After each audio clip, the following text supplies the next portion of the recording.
Just bought a new OnePlus 6, then this video is for you. Let's have a look at the first 6 things you guys should be doing after unboxing your phone. Guys, this is Cafe from Noise. Let's get started.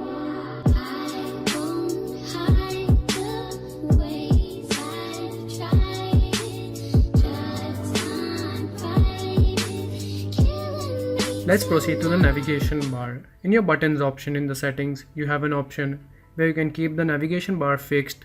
You can hide it, or you can use the navigation gestures just like the iPhone 10. Yes.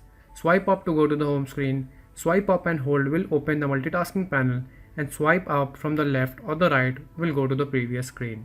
Now let's proceed to the ambient display. Search for ambient display in the settings and enable it. Yes, it is like the always on display on the other devices. When you lift up your phone from the ground or from a surface, it will light up. Yes, it will wake up and will show you the time and the notification that you have. All the new notifications will be shown on the ambient display.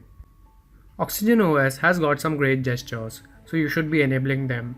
My favorite ones are double tap to wake up and the 3-finger screenshot. Yes, swipe down with 3 fingers and you can take a screenshot. You can also take long screenshots on web pages and in the settings. Yes, it will take a long screenshot until you tap on the phone. It is a great handy option. And yes, the other one is double tap to wake, which is my favorite feature and I have been using it for a long time on my OnePlus phones. Now let's talk about that notch. You can hide that notch if you don't like it in the notch display option in the settings. Yes, it will give you a black bar in place of the notch and it will hide it. It will look that it is a bezel.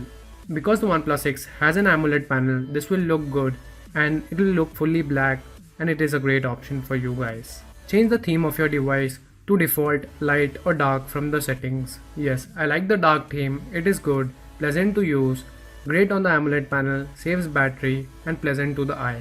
I love it. I've been using it since a long time now. Finally, the shelf of the Oxygen OS on the left. Yes, you can add widgets that you want. I like this shelf because most of my daily apps are present on this shelf. Add widgets such as the Gmail or WhatsApp and then you can see it anytime that you want. You can see all your mails at the same time and all your unread emails are present in front of you. So guys, these are the first 6 things that you should be doing when you purchase a new OnePlus 6. Thanks for watching guys, because that really helped. Thumbs if you liked it, subs if you loved it, and I'll see you in the next one.